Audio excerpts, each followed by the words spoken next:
Hi everyone, and welcome to this week's Crime and Punishment story. This week I am covering the tragic story of William Roe and Lily Wilson, also known as Myers and Roe. I hope you will find it interesting. Before we begin, can I just say, if you enjoy this story, please give it a thumbs up, and if you are new here, please consider subscribing to the channel to help support the content we create. Thank you. Details of the past life of both William and Lily are very difficult to find. William was born in around 1850 in Nottingham and moved with his family to Manchester when he was just a boy. He was a bound shoemaker's apprentice. On account of him having been born with a deformed foot, it was felt that this was the best job for him to do. He worked well, staying in one employment for around 20 years. He had previously been married, and it was said his wife was the daughter of a soldier said to be from the West Indies, and they had 2 children together, a boy and a girl. His wife was said to be a very heavy drinker. It is even suggested that she had spent 13 weeks continuously drunk, and it seems that William had had enough of living with her and had taken his son. His name is unclear. In some reports he's called William, in others Henry or Harry. He was around 8 years old, and he had moved from Manchester to Newcastle in October of 1889. He is described at his trial as being of previous good character, and that he is tall, around 5'7", which was tall for the time, squarely built, with a heavy light-coloured moustache. Lily, the victim, had also been previously married and had a son by the name of John. Again, in some articles he is called John Myers, and in others he is called John Wilson. Lily was younger than William. She is said to be around 26 years old at the time of her death. She had also previously lived in Manchester, and it is said that she had left her husband to move to Newcastle with William. Lily was said to have lived with her mother until she was around 16 or 17 years old. She had one job working for a drinks manufacturer for a short time, and after this she had worked at a musical hall before moving in with John Myers. It was said that no one in Manchester knew where the couple had gone. When their families were spoken to during the trial, it seems they had not known that they had left together. When they arrived in Newcastle, the couple took lodgings in Pine Street in the house of Helen Tate. They took the room as a married couple, having told Mrs. Tate that they had been married around a year and that both of their previous partners had died. However, this was not true, certainly not for Lily, as her son later said that his father, also called John, lived and worked in Manchester, and he had been found and spoken to after the death of Lily. It was highly likely that they had not been married at all, and just said this as it would seem better for them if they wanted to live together. It is unclear as to whether or not William's first wife had died. The couple seemed to be quite happy together at first, and all had been well for the first month or so. However, they had had an argument in December of 1889, but it had not been a serious argument, although it was stated that Lily had slept away from William for one night. They had made up afterwards, and all was fine again until the afternoon of Friday, January the 3rd, 1890. William had returned home from his job at the bootmaker's in Westmoreland Road and asked Lily what was for tea. She said would he like some steak, and he said he would, so she went out to buy some. On her return she began cooking the food, and her son John went into another room in the house to play with his friend. Just a few moments later, both he, John, and Mrs. Tate heard Lily screaming. John ran back into the room where Lily was on the floor near the fireplace, with William leaning over her, and he was cutting her throat with a shoemaker's knife. John ran for Mrs. Tate, and she came into the room and pulled William away. He then simply put on his hat and coat and left the house. Some of those details may seem a little trivial, but this was the only known information before more details came to light at the inquest and the trial. After William had left the house, Mrs. Tate sent for Dr. Cross and the police, and they both arrived very quickly. Dr. Cross found several wounds to the neck of Lily Wilson, and it was very clear to him that she was already dead.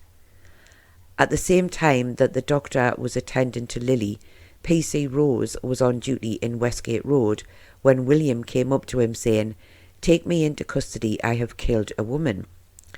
PC Rose was not sure if he believed him, but he did have blood on his hands.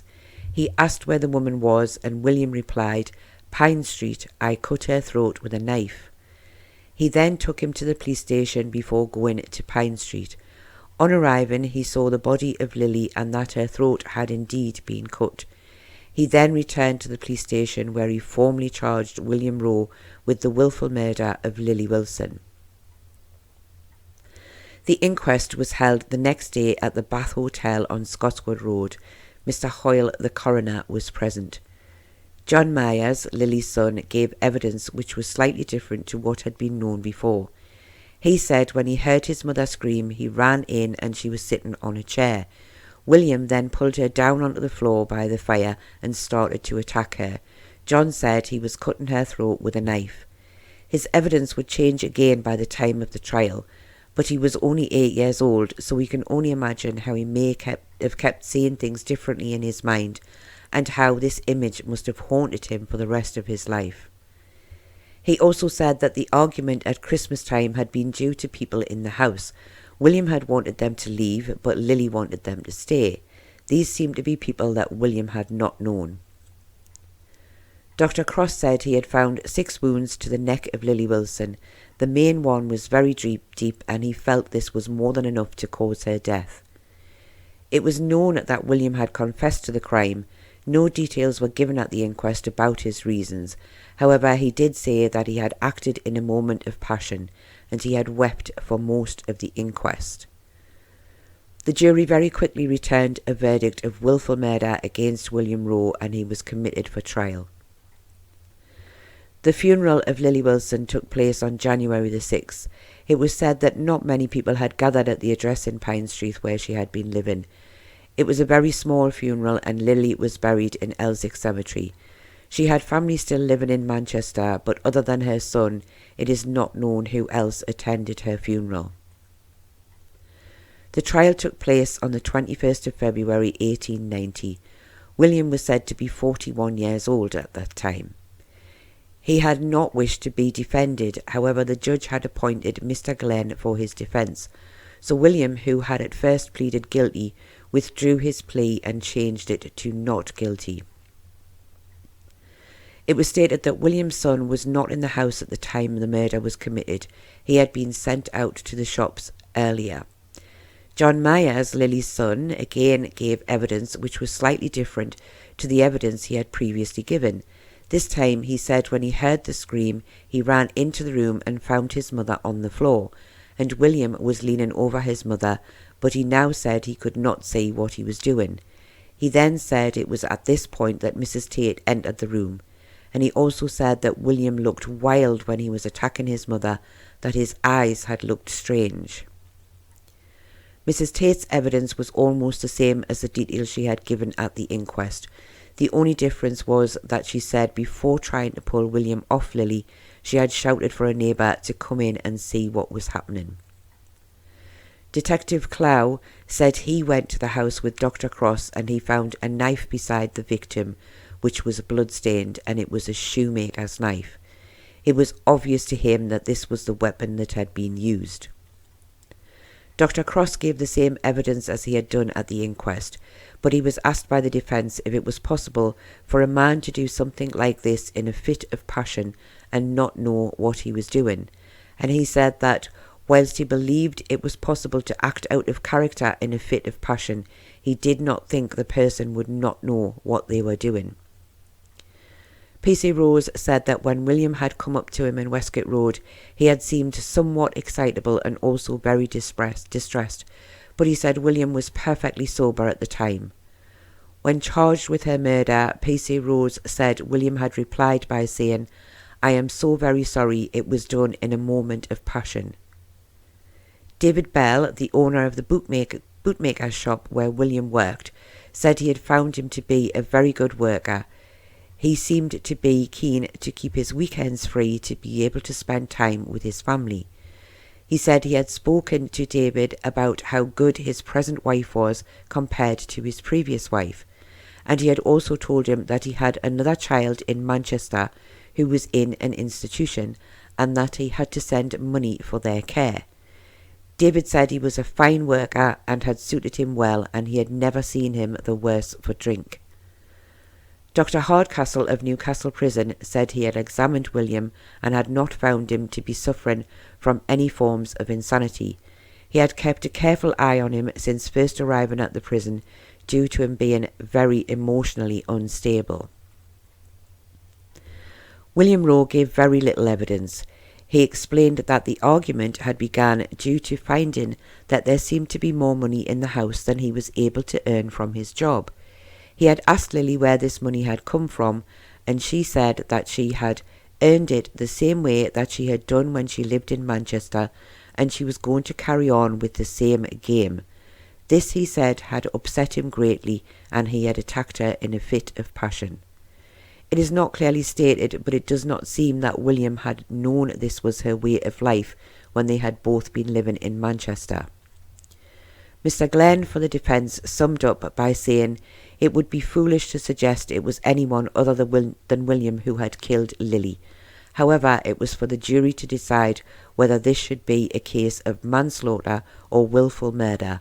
After all, the knife used was not one which had been brought to the home for the purpose of committing the crime. It was an old knife, most likely already kept in the home and used for other purposes. This murder had not been planned. William had clearly been upset by something that Lily had said to him that afternoon, and this had caused him to act in a fit of passion. The judge, in summing up, said there was only the word of the prisoner that Lily was earning money by immoral means. He had not mentioned this at the time of his arrest and had only spoken of it at the committal hearing and again at the trial. The jury retired for 2 hours. The foreman then returned to the courtroom and passed the judge a question which had been written down. The judge answered this question, but no details were given as to what this had been. The jury finally returned their verdict after 2.5 hours of guilty of willful murder against William Rowe, with a strong recommendation to mercy. When asked if he had anything to say as to why sentence of death should not be passed upon him, William simply asked if Mrs. Tate was still in the courtroom. When told that she was, he asked for her to promise to pass on a photo of himself, Lily and the 2 children to his brother. She said that she would, and William said nothing further. The judge then sentenced him to death by hanging, and that his remains would be buried within the grounds of Newcastle Prison. He said that due to the jury's recommendation, he would do all he could to see that the appeal for a reprieve would be forwarded for the consideration of the Queen. William remained calm throughout the sentencing, and then, bowing to the judge, he left the dock to be taken back to Newcastle Prison. As was expected, the Home Secretary declined to interfere in the execution of William Rowe, and the reprieve was declined. It is unlikely that it ever made to the attention of the Queen. The execution date was set for the 12th of March 1890. During his time in prison, William was visited once by his son and the son of Lily Wilson. William asked forgiveness of John Myers for the death of his mother, and the boy said he readily forgave him. Both boys had been placed into the Newcastle workhouse since the murder had taken place. His final visit was from 2 of his brothers. The visit lasted for around 40 minutes, and it was said that all were very upset at the final parting. After their visit, the brothers went to the workhouse and collected his son, that would be William's son of course, and returned to Manchester with him. They did not collect John Myers, and sadly I have not been able to find out what happened to him, but it is to be hoped that his father came to collect him. William had no more visits after this, as he said he did not wish to see anyone else. It was also stated that he could neither read nor write, so they said that his time in prison passed very slowly. The execution was to take place in private with only the prison officials present. The executioner was James Berry, and as I have mentioned before, he was not happy for the press to be present, so this may be the reason why they would not be allowed to attend on this occasion. William was said to have gone to bed around 11 p.m. the night before and slept well until around 4 a.m. when he got up and changed into his own clothes. He was said to be constantly saying, "Lord, have mercy upon my soul." The prison chaplain arrived a little after 6 a.m. and spent an hour with William. He then had breakfast of tea, bread and butter. After this, the prison chaplain returned and stayed with him until the end. It would be normal for the prisoner to be kept in what was called a condemned cell. However, due to the problems that William had with walking, he had been moved to a cell which was closer to the execution site to save him having to walk too far.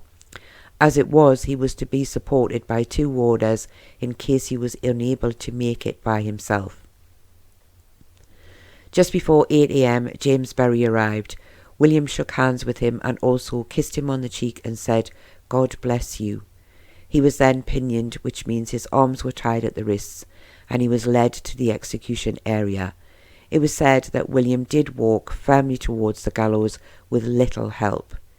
He was placed on the drop and the white hood was placed over his face. The rope adjusted and the sign was given to remove the bolt, and William fell. His death was said to be instant. A crowd had gathered outside of the prison. They were said to number more than 1,000, and many were women and children. Since the executions were now in private, officials never wanted crowds to be around the prison, but it would seem that they always appeared, though over the later years the numbers dropped slowly from thousands to only hundreds.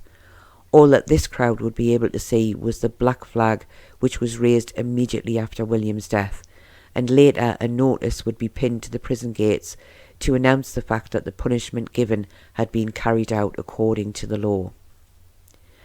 After the usual time of 1 hour, the body of William was removed and placed in a plain and simple coffin, and later buried in the grounds of Newcastle Prison alongside the 5 men who had gone before him. When James Berry left the prison a short time later, it was said that crowds surrounded him. It was said to be so bad that the local police had to be called, and he was then driven safely away from the scene. When Newcastle Prison was demolished in 1925, William Roe was to be one of the bodies reburied in All Saints Cemetery in a mass unmarked grave in what became known as the Felon's Plot, which I am sure many of you will have heard me mention in other stories. However, William was one of the 4 bodies that was never found. Although unlike the others, a depth is not given of how far down they looked, but it is stated that no sign of either body or coffin could be found. It seems that William had not had the best of lives. He had been a hard worker and had lived with a wife who had caused him much anguish, only to move away with a new lady who seemed to be nothing like he had expected her to be. It seems he did snap after her confession on the afternoon of January the 3rd, 1890, and he was sorry for what he had done, but he still paid the biggest price for this awful crime. I hope you have found this sad and tragic story interesting. Please do let me know what you think in the comments, and please do give it a like if you have enjoyed it, and please do consider subscribing to the channel to hear more stories like this one. Please do forgive my mistakes. As I have said before, I do record this in one single take. Thank you all very much for watching, and I hope to see you all again very soon.